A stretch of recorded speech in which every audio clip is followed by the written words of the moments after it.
Welcome to Channel Today in History. In today's video we will talk about the day, August 2nd, 1945. The Potsdam Conference ends. From July 17th to August 2nd, 1945, the leaders of the United Kingdom, the Soviet Union, and the United States met in Potsdam, outside Berlin, as the victorious powers of Nazi Germany in World War II. Despite the common victory over the Axis and the unconditional capitulation of the Wehrmacht, the atmosphere at the conference was no longer the same as in Tehran or Yalta. The leaders of the four powers agreed to establish a supreme authority in Germany. Power would reside in the Allied Control Council, formed by the military commanders of the four zones of occupation: American in the southeast, British in the northwest, French in the west, and Soviet in the east. It was a mere administrative division of Germany, and at that moment none of the assembled leaders thought of the political division of the defeated power. Austria was also divided into four zones, as well as Berlin and Vienna, and the policy of the 4DS was defined: demilitarization,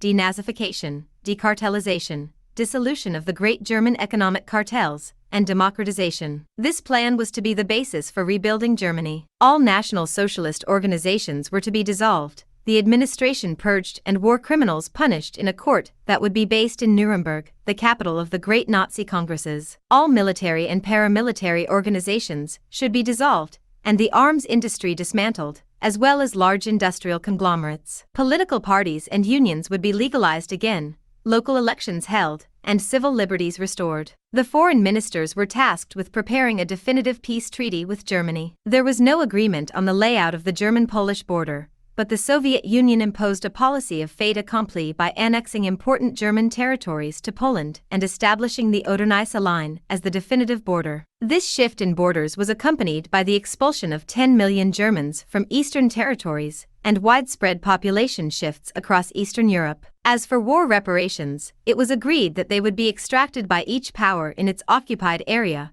although the Soviet Union was allowed to obtain 10% to 15% of the industrial equipment of the Western zones in exchange for agricultural and other products from its occupied zone. Despite the solemn proclamation and belief in the collective responsibility of the great powers in establishing a just and concerted peace and the unanimous adherence to the principles of the Atlantic Charter, the reality was that the Potsdam Conference already surfaced quite clearly the ideological and the irreconcilable national ambitions that, in the short term, would lead to the end of the alliance and the beginning of the Cold War. Did you like the video? In the description you will find the blog link with the full article. Give an incentive by subscribing to the channel, liking, commenting, and sharing with your friends. Hugs. Until the next.